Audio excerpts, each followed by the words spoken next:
جب یہ بے قراری سے کروٹیں لیتے ہیں تو ان کے اندر سے یہ بات نکلتی ہے کہ حضرت علی کے لشکر میں وہی لوگ تھے جنہوں نے حضرت عثمان کا گھیراؤ کیا اور بعد میں شہید ہو گئے۔ تو یہاں ایک مجھے واقعہ بھی یاد آ گیا، یادش بخیر، کہ مجھے اس وقت میں پڑھتا تھا، ایک بندے نے ایسے ہی مجھے کہا کہ حضرت عثمان کو جو شہید کرنے والے لوگ تھے وہی حضرت علی کے لشکر میں شامل ہو گئے۔ خیر میں اس وقت طالب علم تھا، مجھے بات نہیں آئی، گھر آ کے میں نے ابا جی سے کہا کہ فلاں آدمی نے ایسے کہا۔ انہوں نے کہا بیٹا اس میں پریشانی والی کون سی بات ہے، رسول اللہ علی کا پورا انتظام کر کے گئے۔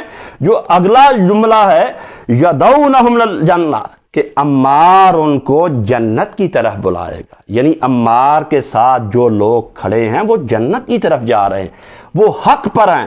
ہاں تم انہیں حضرت عثمان کے قاتل کہو، تم انہیں سبائی کہو، تم انہیں کوفی کہو، جو مرضی گال دو، یدعوہم للجنتی، وہ ان کو جنت کی طرف بلائے گا۔ جو عمار کے دائیں بائیں آگے پیچھے کھڑے ہو گئے، جو مرضی ان کو نام لو، وہ جنتی ہیں، وہ جنت کا قافلہ ہے۔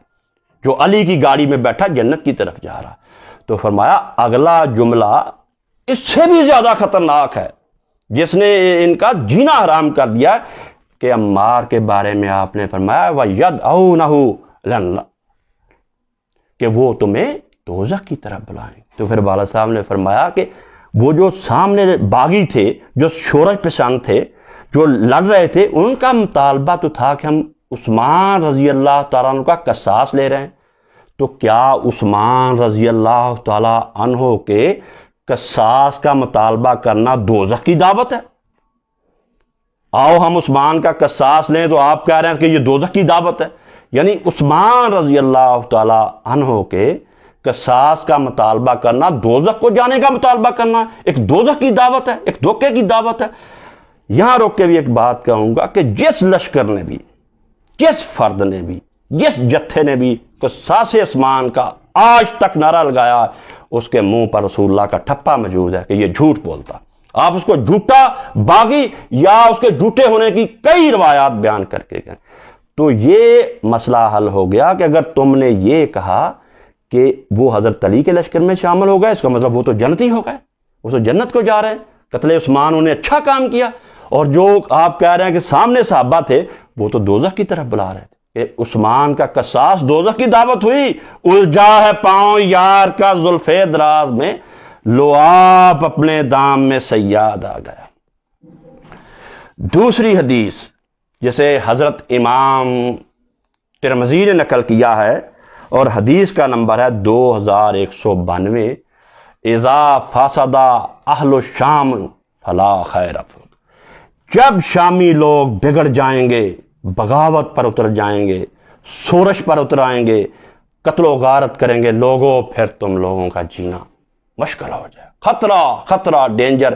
اس کے لیے ایک مثال دوں گا کہ جب شامیوں نے بغاوت کی، ابھی حضرت علی زندہ تھے، تو بسر بن ابی اختا کو، جن کے بارے میں امام دار قطنی لکھتے ہیں، یہ شخص صحابہ میں شامل ہے۔ کس قسم کے لوگ علی سے ڈال رہے تھے؟ امام دار قطنی کہتے ہیں بسر بن ابی اختا ایک برا آدمی تھا، ایک برا شخص تھا، اور دوسرے کئی ائمہ کہتے ہیں کہ یہ وہ شخص ہے جو رسول اللہ کی وفات کے بعد رائے راست پر قائم نہیں رہا۔ اس نے مدینہ پر حملہ کیا۔ جب حملہ کیا تو صحابہ نے غاروں میں چھپ کر جانیں بچائیں۔ میزبان رسالت مآب صلی اللہ علیہ وسلم ابو ایوب انصاری بھاگ کر کوفے میں حضرت علی کے پاس چلے گئے، صحابہ نے چھپ کر جانیں بچائیں۔ جابر بن عبداللہ انصاری کئی دن چھپا رہا۔ یہ وہی ہے جس نے جنگ خندق کے دن سارے مجاہدین کی دعوت کی تھی۔ آج بسر کے خوف سے چھپا ہوا ہے غار کے اندر، حتیٰ کہ اس نے کہا میں مدینے والوں تم لوگوں کو چیر پھاڑ کر رکھ دوں گا، میرے سامنے جابر بن عبداللہ انصاری کو پیش کرو۔ پھر ام سلمہ کے کہنے پر یہ پیش ہوئے۔ تو آپ کا یہ ارشاد کہ خطرہ اذا فسد اہل الشام فلا خیر فیہ۔ تیسری حدیث پھر آپ نے کہا کہ خطرہ خطرہ خطرہ، اول من یغیر سنتی رجل بن بنی امیہ۔ الصحیح حدیث نمبر 1749، آپ نے فرمایا کہ میری سنت کو، میری خلافت کو، میری بنائی اسلامی حکومت کو جو بدل کر ڈکٹیٹرشپ میں شامل کر دے گا، اسے ڈکٹیٹرشپ بنا دے گا، ملوکیت بنا دے گا، امارت بنا دے گا، سلطنت بتا دے گا، بادشاہت بنا دے گا، وہ معاویہ ہوگا۔ علامہ ناصر الدین الالبانی فرماتے ہیں کہ وہ معاویہ ہے جس نے رسول اللہ کی سنت کو تبدیل کیا۔ البانی کہتے ہیں وہ معاویہ ہے، اور رشید رضا مصری کہتے ہیں کہ اسلام میں ڈکٹیٹرشپ اور تغلب کی بری سنت جس شخص نے ایجاد کی وہ معاویہ ہے۔ وہ فرماتے ہیں کہ معاویہ نے لوگوں کو یہ راستہ دکھایا، جیسا آپ نے کہا کہ پہلا جو شخص ہوگا وہ بنو امیہ کا ہوگا، یعنی معاویہ، گو کہ بعد میں اور بھی بڑے ڈکٹیٹر آئیں گے، مشرف آئے گا، سکندر آئے گا، ایوب خان آئے گا، لیکن جس نے بنیاد رکھنی ہے، جس نے پہلی اسلامی حکومت کو توڑ کر جابرانہ حکومت کا قیام کرنا ہے، وہ معاویہ۔ تو علامہ رشید رضا مصری کہتے ہیں کہ معاویہ پہلا آدمی ہے جس نے بری سنت کا ایجاد کیا، کیا کہ طاقت جمع کرو، لوگ جمع کرو، اور طاقت کے بلبوتے پر اسلامی حکومت پر قبضہ کرنے کا راستہ لوگوں کو معاویہ نے دکھایا۔ اب قیامت تک جتنے بھی لوگ اسلامی حکومت پر شب خون ماریں گے، لوگوں کی عزتیں لوٹیں گے، قتل و غارت کریں گے، ان سب کا پلڑا، ان سب کا گناہ معاویہ کے حصے میں آئے گا۔ کیوں؟ رسول اللہ نے فرمایا جب بھی کوئی شخص بری سنت کا آغاز کرتا ہے اور بعد میں جو لوگ اس پر عمل کرتے ہیں، ان سب کا گناہ پہلے بندے کے کھاتے میں پڑتا ہے۔ یہاں آپ نے قابیل کی مثال دی جس نے حضرت آدم کے بیٹے حضرت حابیل کو شہید کر دیا تھا۔ تو یہ لوٹ مار اور حکومت پر طاقت کے بلبوتے پر قبضہ کرنے کی سنت معاویہ نے ایجاد کی، گو کہ آپ نے اس کے سے بھی لوگوں کو ڈرایا کہ خطرہ خطرہ، میں آگاہ کیے جا رہا ہوں۔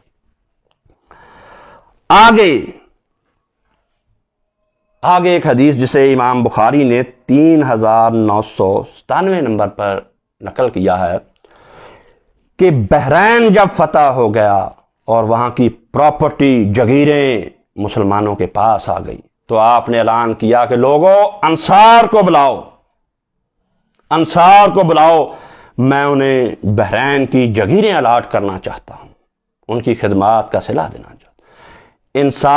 انصار بارگاہ رسالت مآب صلی اللہ علیہ وسلم میں حاضر ہوئے اور آپ کی یہ خواہش کا انہوں نے یہ جواب دیا کہ یا رسول اللہ، ہم وہ پراپرٹیاں، ہم وہ جگیریں نہیں لینا چاہتے، آپ وہ جاگیریں، وہ مربے، وہ کھیتیاں ہمارے مہاجر بھائیوں کو دے دو۔ آپ صلی اللہ علیہ وسلم بہت خوش ہوئے، مگر آسمان سے ساتھ ہی وحی آ گئی۔ آپ نے فرمایا اچھا تم نہیں لینا چاہتے؟ پھر آپ نے فرمایا ستلقون بعدی عسرتن فاصبر حتی تلقونی علی الحوض، میں شاباش دیتا ہوں مگر تھوڑے ہی عرصے بعد تم لوگوں سے بہت زیادتیاں ہوں گی، تم پر ظلم ہوگا، تم صبر کیے رہنا حتیٰ کہ حوض پر میں تمہارا استقبال کروں گا۔ مہاجرین کے ساتھ تو ہوئی، انصار کے ساتھ آپ نے دیکھ لیا کہ پہلا انصار پر حملہ بسر بن ابی عطا جو حضرت معاویہ کا شوٹر تھا اس نے کیا، اور کیا حال ہوا صحابہ کا آپ پڑھ سکتے ہیں، بخاری پڑھ سکتے ہیں، آپ مسلم شریف پڑھ سکتے ہیں۔ تو یہاں آپ نے کہا کہ تمہارے ساتھ زیادتیاں ہوں گی۔ اس حدیث کو معاویہ کے سامنے میزبان رسالت حضرت ابو ایوب الانصاری نے دہرایا۔ جب ان کا معاویہ نے مذاق اڑایا، ٹھٹھا کیا، تو انہوں نے کہا یہ ٹھٹھا اور مذاق، اس کی تو ہمیں رسول اللہ اطلاع کہتے کہ تم لوگوں کے ساتھ بڑی زیادتیاں ہوں گی۔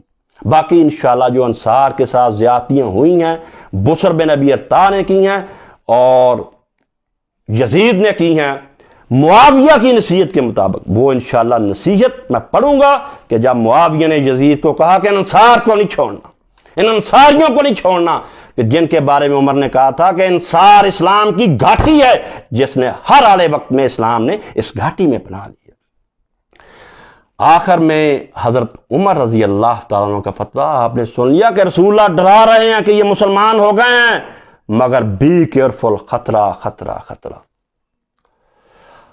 اب حضرت عمر وہ بھی اس خطرے کو بھانپ گئے۔ بخاری شریف حدیث نمبر 6830، حضرت عمر نے اپنے خطبے میں فرمایا، العشیۃ فی الناس فمحذروہم ہؤلاء الذین یریدون ان یکذبوہم امورہم۔ لوگوں، خطرہ خطرہ خطرہ خطرہ پیدا ہو گیا، جتھا پیدا ہو گیا، تم میں سے گروہ منظم ہو چکا ہے جو طاقت کے بل بوتے پر مسلمانوں کے اقتدار خلافت پر قبضہ کر لینا چاہتا ہے۔ مسلم شریف کی روایت جو انشاءاللہ پڑھیں گے پھر کبھی، اس میں ہے کہ حضرت عمر نے کھول کر بتا دیا، جیسا کہ گفتگو کے شروع میں نے کہا تھا، کہ وہ جتھا، وہ گروہ جو مسلمانوں کے اقتدار پر قبضہ کرنے کے لیے مسلمان ہوا تھا، یہ وہ جتھا ہے، یہ وہ گروہ ہے جن کو ہم نے جوتے مار مار کر اسلام میں داخل ہوا تھا۔ انہیں اسلام پسند نہیں تھا، وہ داخل نہیں ہوتے تھے، ہم نے ٹھوکریں ماری اور سر پر جوتے برسائے، پھر وہ مجبوری کی حالت میں مسلمان ہو گئے۔ سب سے بعد میں آئے، سب سے پہلے سے لڑا، اقتدار پر قابض ہو کر بیٹھ گئے۔ نارنگیے سیاست دوران تو دیکھیے، منزل انہیں ملی جو شریک سفر نہ تھے۔ سرفروشی کی تمنا اب ہمارے دل میں ہے، سرفروشی کی تمنا اب ہمارے دل میں ہے، دیکھنا ہے زور کتنا بازوئے قاتل میں ہے۔ اللہ ہمارا حامی و ناصر۔ سبحان ربك رب العزة عما يصفون وسلام على المرسلين والحمد لله رب العالمين، وصلى الله على سيدنا محمد وعلى